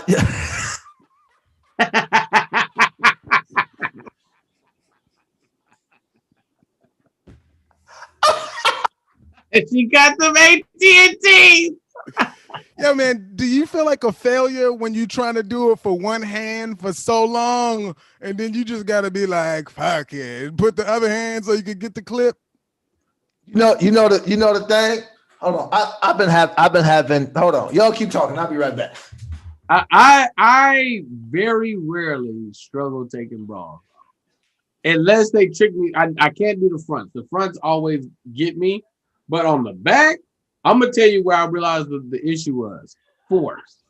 As a man, you be trying to be delicate, but with the bra, you got to use industrial strength. You gotta you gotta damn near make a strong fist, give or take how many clamps you got. And then when you do that and it scrunch all up, them hooks loose fast. But that's the hard part. You got to make sure you don't scratch them and dig in there. See, man, I'd be a good 8 for 10, just one-handed, bow, getting it, and I know it. But then there's this times you've been trying for so long, you're like, oh man, this must be an old one or something. She realizes, she like, all right. And then she just turned the thing around and do it herself. Turn around. She did a turnaround. Turn around. Get it. Every time I'm trying to take off my bra and you struggle with the hook in the back, turn around. Hey, so answer your question, Mike. You know, you try to take it off with one hand and you're not getting it. Then you try to take it off with two. You already got it's that second hand of shame. Like I couldn't do it with one. Right. Now I got to do it with two. The worst part is when you still can't get it with two and you just try to pull it over like this. Oh, no. But she trying to do us, you pull it over. She like, and and then she take it off and she just throw it at you. Let me tell you something. Titties, all that sounds violent. On them. Titties don't like bras in general, but titties hate bra on them. Just like get like the hard strap over the top of the titty, the hard strap here. Titties be mad than a motherfucker, boy. When you put the get off of me, they don't like that, bro. Yeah, you can see the titty frown up. Yeah, I think it's the wire. The wire just coming all over, and it just bling, and then yeah, man. Let me tell you something women love, bro. Try this shit. Next time you take off a chick bra, before you even go to the titty, scratch right there, nigga. Just scratch where the titty was. She go crazy. Like, I like this nigga. And she want to do it, but she don't want to scratch herself. So nigga just hit that motherfucker like 4 times. It's gonna be some lines, bro. Scratching them lines real quick before you even touch the nipple, nigga. She goes like, nigga. Damn, that's interesting. All right. That's good information. Should we scratch her back where the strap is in the middle too? Yeah. Give her a little back. Yeah. Damn. Man, the simple things. It's the simple thing. Oh, nigga, if you go under the titty, there you go. She gonna get on her knees, nigga. Man. He's talking about being a useful asset now. She gonna get on her knees and ask to marry you, nigga. You ain't never seen no shit to a chick try to ask you to marry her, nigga, with the meat in her mouth. Oh my god, nigga. Wow. Well, me. Well,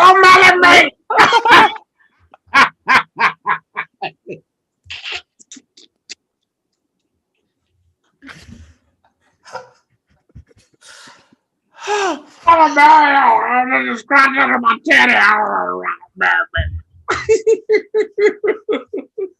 Hey, I have one more thing, right? On these random things, right? Let me see what y'all feel about this, right? Because this, I found it to be highly irritating. But let me find it again. Boom. Oh, and we got to touch verses too before we bounce. Oh, go ahead. Go ahead with the verses. I don't want to miss this thing that you're talking about, though. Did you watch it?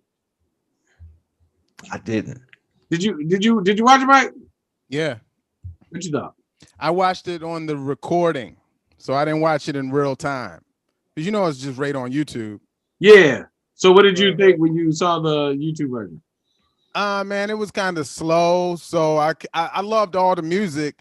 It was just I wasn't there for all the build up. So I had to keep fast forwarding in between so they could get, and that is what makes it interesting. And I know that, but I had the option to fast forward.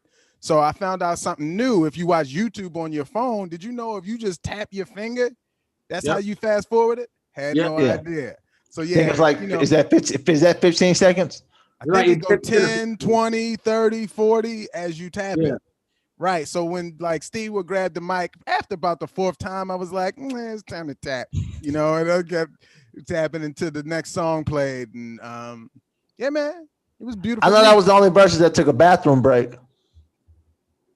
I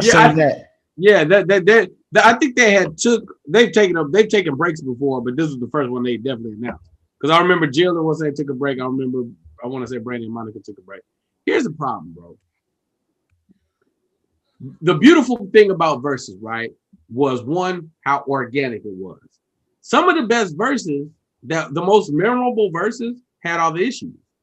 Teddy Riley and Babyface, Nelly and Luda. It was like that was kind of part of the memory, right? It was like so-and-so at their house. How dope is their house set up? And sound and equipment and music. All right, cool. Another thing, when you're watching verses, one of the aesthetics was it's track for track, right? So it's like, if you start giving me a live version of this song, it doesn't sound like the song. This is something else. This isn't the production that I fell in love with. This is a live performance of the song, which is also very good. When you add a host, we have officially lost the element of the nuanced energy of the artist, right? Name a group that hasn't done verses. Just name any group, any random ass group. Anybody, somebody name it. So who haven't done verses?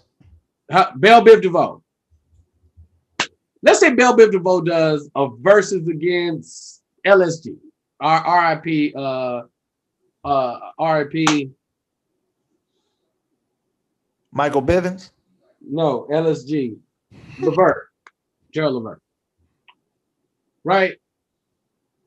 When you have Belle Biv DeVoe there, Michael Bivins is going to have a certain amount to say because we know who Michael Bivins is, right? We know who Ronnie is, right? We know Ronnie is going to have the Ronnie. Ronnie Bell is going to have the voice, right? DeVoe's the interesting part because he's really the dancer, rapper, Jace of the group, right? But there would be a dynamic that they have as a unit that we don't get always privy to because when they're presented to us, they're always presented to us in the Belle Biv DeVoe packaging. But you were seeing this group, you're like, well, even though Mike probably make the most money and he do all the singing, wait, you wrote all the songs? Or he could direct the tour, or he's like you'll see like the wingmanship that happens, right? And all that's lost when you create this polished version with the host directing what he wants you to talk about. I like DMX just getting lost in the whole situation and just being like, what do you, hey man, stop fucking up back there. Hey man.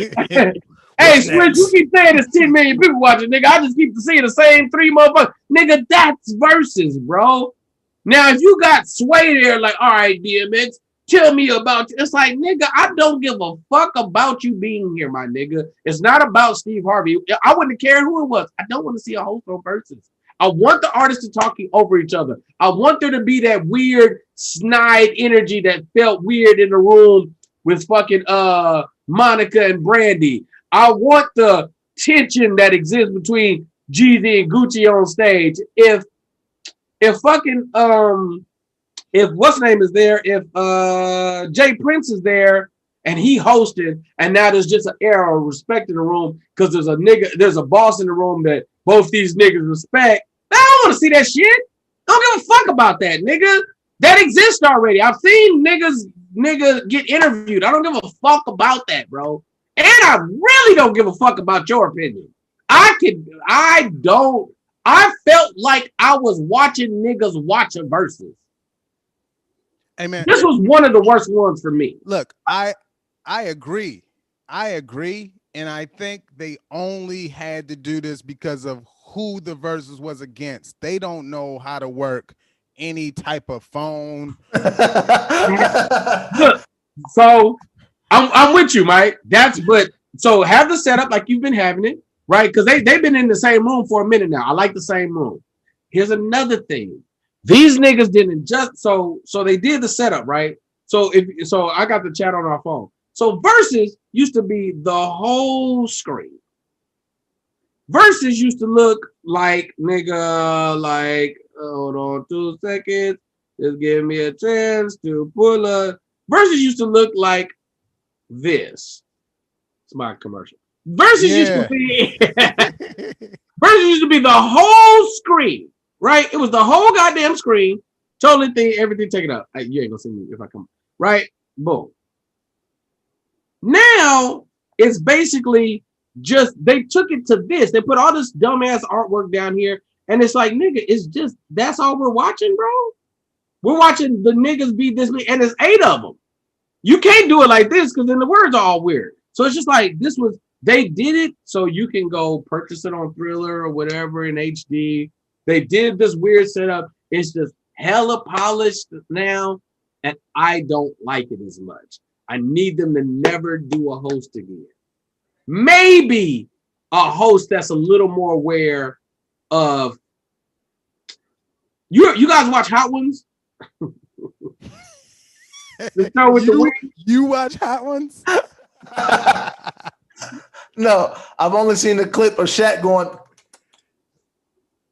That's all I've seen. If you watch Hot Ones, any of them, when I tell you this nigga does research and does amazing questions, almost like Nardwuar. Y'all know Nardwuar. Nardwuar, like he does extremely nuanced, like deep cut questions that are like, oh man, you know your shit. As opposed to, man, when I was coming up, man, shit, you had to love a girl. Tell me about why this song is about love and girls. All right. Nigga, Lance, when this nigga Steve started queuing, first of all, what the fuck is DJ Nice doing there? Nigga, I don't need this nigga here either. D Nice. Whatever, nigga. Don't need this nigga here either. This nigga, Steve started queuing. All right, D Nice, hit the next track. Nigga, what are you doing, bro? Like, nigga, what are you doing, bro? I don't need to hear from you today, Steve. I don't need to hear from you. I love this nigga. I do not need to hear from you today. I want to hear Ron Isley talk about whatever the fuck he wants to talk about. I don't want you to guide him. I don't want no structure. I want no structure, nigga. Nigga, that shit was running me hot, bro. I would have loved to hear more from the artists. Nothing else. I'm telling you, Steve Harvey is gonna have 13 jobs. He's gonna have a job or 7. That's the only time a Versus has ever had a host, and it was Steve Harvey. And I understand now. This is the question: will there be hosts now moving forward? Are they going? So, like the next joint is Method Man and Redman, right? I think Method Man and Redman is that's 420. Yes, they already did Ghostface and Raekwon, right? Yes. Now, if Tony Baker hosts Method Man and Redman, I'm all there for that. That's something different. Because one, Tony's presence wouldn't overshadow the thing, and he would let the artist be the artist, and we've seen it be flawed. Shout out to Steve for being the first person up, but nigga, when I tell you, I don't. And let's get the benefit of the doubt. Maybe he did it because they old as fuck. I'll say this for Steve Harvey, I'm sure that was a dream come true. Sure, congratulations, my nigga. I always like to see people's dreams come true in that way. It's like, bro, knowing Steve Harvey and his disdain for rap music, which is a whole nother conversation. Right. Anybody who hates rap, I just think you anti-black to some degree. I don't understand the idea of hating rap music, but maybe it was just a joke. But it don't feel like it felt like nah, nigga really don't like rap or a lot of only like certain kinds of black people. But that's not the point. The point is when I'm watching him with the Ozzy brothers and the Earth, Wind and Fire, like it'll be like if like imagine if BT was doing something and it was like Magic Johnson, Kobe, and Captain America. Right.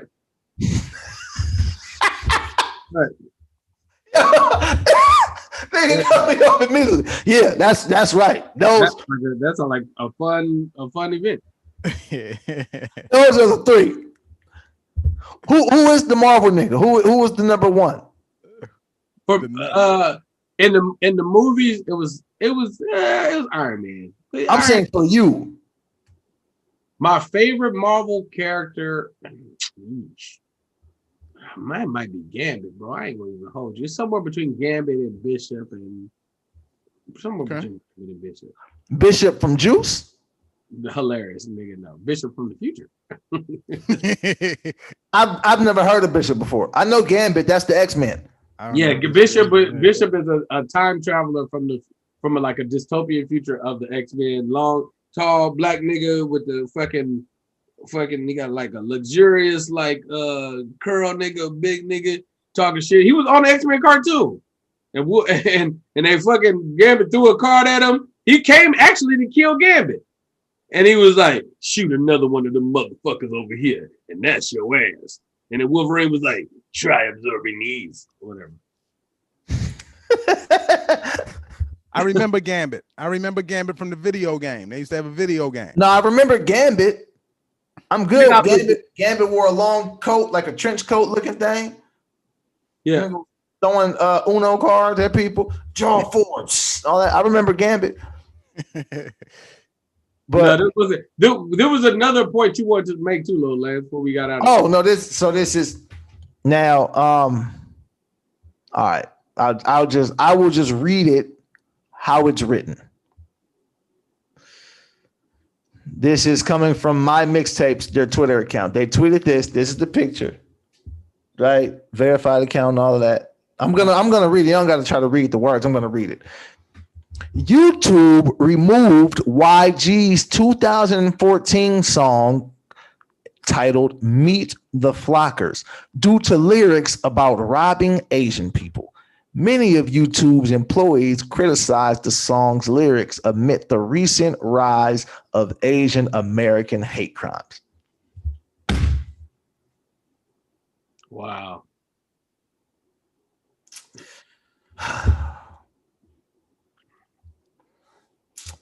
All right, man. So when I first seen it, I was annoyed, right? And then when I read it more, I just got more annoyed. And then I landed on annoyance. Because what are y'all even talking about? Like what? First, if you hear the song, it's not nothing that is particular about Asian American people. That's just not, he doesn't say anything in particular that's saying that the song came out in 2014. Are y'all saying when the song came out, there was a rise in violence against Asian people? Like, are you saying that song is provoking Asian violence? Let me ask a question. Is the Asian hate thing? Let's say that there is a rise in Asian. Let me get this right. So the story is that the Asian people are being attacked a lot, and it's niggas that are doing it. It's all bullshit. But just in general, is that the storyline that they're going with? That niggas are attacking Asian people? So it was two or parts. That niggas should be doing more to protect them or stand up for them? It's two parts. The initial thing was black. They were saying, yes, black people, niggas, we were attacking Asian people. That was the initial thing. They were showing these makeshift videos of Asian people getting pushed down and saying black people got to stop being mean to Asians. And then Jeremy Lin came out and said that he was getting racist things said to him in layup lines. And then it was like, who said it? And he wouldn't say. All right, bro. So then, yeah, nigga. It's like, who said it, bro? He's like, nah. So then, because we are among the same thinking of, I don't watch the news for information. I live for information. I read and I live and I talk to people and I go outside and I experience life. Yeah. Never in my life have I ever seen or heard black people attacking Asian people for any reason, but especially because they're Asian. Never seen it, never heard of it, never once, ever in my life. I ain't never heard no black people saying like, we don't fuck with them Asians. I've never heard that before, ever in my life. Never. And it ain't actually fuck with the Asians. We actually spend a lot of money with Asians and Chinese people and people from those cultures, whether it be their food, the liquor stores, the beauty supplies, the nail salons. We spend money with them. I'm sorry, bro. Let me ask this too. And just so I'm clear, the reason that allegedly black people are attacking Asian people is because of COVID and because Trump put so black people are marching to Donald Trump orders.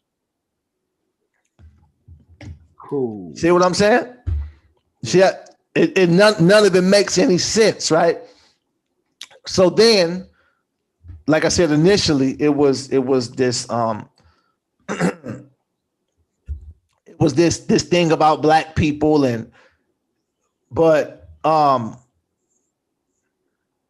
we just like, that's not real, like we don't know what y'all talking about. So then the thing in Atlanta happened with the massage parlors, right? Because if we don't believe something, because we know that that's not true, we as black people know that that's not what's going on. They go to Old Faithful, a crazy white person. And black people will always believe a crazy white person did some evil. So when you told us we was attacking Asians, we like, the fuck y'all talking about? When you tell us a crazy bowl cut white boy shut up some Asians, we gotta stop Asian hate, because we not looking at the full picture. They told you this and it wasn't real, so maybe this ain't real either. And now it's just full-fledged. So now when you look at it now, you start to say stuff like, we had to take this music off of YouTube because it's talking about robbing Asians. But you can talk about killing niggas all day in music. Then killing niggas, robbing niggas, raping, all of that with no consequence. But now all of a sudden, that song might have been encouraging some sort of violence across Asian people. So we have to take that down. It's like, well, what about all of the music promoting black violence? What about all the slave movies made by white people? Yes. We can keep going on and on and on with this, but I was just looking at that and it was ridiculous. And that was all I had. Man, listen. Here, and this be one of the things, right? something cannot be real or tangible, and somebody could get a ball rolling, and somebody, the unassuming, not paying attention person, because I've had to start thinking like this very often, because I find myself on the outskirts of what the masses are thinking, and then I have to add in empathy, and then say, okay, maybe I don't see it this way, but why do people see it this way? It's like, oh, you're part of the herd that's thinking a certain way, right? Stuff like that can get taken into its own context and then run with it. Well, why do I say that? If there was a anti-Asian sentiment, right, and then the media starts running with it and they put out the stories, yada yada yada, and it wasn't really that serious, and now they're making it more serious. All right, so now those people that might have been looking for a reason, which I do not believe is black people like hurt. Black people don't like hurting Asian people. It's just not a thing. Black I people haven't ever heard that. Yeah. You can't even say it with a straight face. It's like, bro, we've been living like we went to like I've never seen this before ever in my life, bro. I don't even know what y'all talking about. If you gave a black people are way too now he's in the sensitive space. I am convinced that black people by default hate themselves. You have to be self-aware to know that it exists, that the understanding is for you to do it, to not do it, right? Like to check that shit at the door, like, no, I shouldn't feel like this. This isn't how I actually feel. This is what's being programmed to me, and this is why I'm responding like this. All right. Now, within that, if you put a black person, a white person, an Asian person, a Mexican person, if you put all them people in the room and told a black person to start killing them in order, let me tell you something. The Asian person gonna be last. And here's the crazy part. I'm talking both Asians. They're gonna kill Indians second to last, and they're gonna kill actual rice people after that. They're gonna kill white people first. They're gonna white people 3 times. They don't get white people absolutely right out the gate. White dude, a white man. If it's a white man, oh, he gonna be. You got to shoot somebody. Well, it got to be this one. You telling me? Then it'll probably be niggas. I don't know what he might be next, and then this nigga gonna try to get me. So let me get him up out of here. You think he got a gun too? Yeah, you got to get this nigga up out of here. And then. Nah, give or take a Latino. He might give or take like, oh no, he shot my cousin. It's like, all right, nigga, Asian people have never posed a threat. Asian people have never posed a threat to black people that black people are aware of. That we're just like paying attention to, like, oh, these people are a problem. Let me get this right. Man, so the word is that black people are taking the word. Trump told us some stuff, and now we acted on that. That's just not a smart logic. It's just not a smart logic. I say this: any black people that you seen hurting Asian people, we should check on their mental health. I would just ask you who I have never heard of this before. Some stuff happens, and you like even when you say like a rise in it, it's like it'll be different if I've seen it at all. Like I've never seen it before. So it's like I got Asian people in my family, bro. It's really awkward to even hear this. What'd you say? I said I have Asian people in my family. It's really awkward to even hear this. Yeah, it's just all really weird. And then when you factor in, look, man, people got to pay attention to how things move, the trends. Notice they're not talking about black people anymore. Now they've moved on to Asian people. This time last year, Was this April? We're in April. So April was, I don't want to get the dates wrong because, you know, people lost their lives and things. But I feel like Ahmaud Arbery happened around last April or March. And then, oh, you're saying that they moved away from niggas, hung with the gays for a little bit. And well, they're always gonna be what the gays are always going to be there. They're always gonna do that thing. But yeah. I'm like, what the push, right? You notice after the election, all of a sudden there are no more all of these stories you hear about black people getting killed by the police, and not just the police. Now, do y'all remember when all this propaganda was going on? They kept putting these stories about black people being hung from trees. Yeah, you remember that? Right. What happened to that? Or did they stop? If you don't understand propaganda, if you don't understand media, then you'll believe everything that you see and read, right? But when you understand that, they show you stuff to hype stuff up. They're talking about Asian hate. Simultaneously, there is the trial for Derek. I never know how to say his last name. Chauvin or something. Chauvin. His case is going on right now. Now, why isn't that case? Why isn't that case as big and as publicized as the Oakland trial was? Yes, and or as big and as publicized as even the George Floyd thing was. You see what I'm saying? It's all bullshit.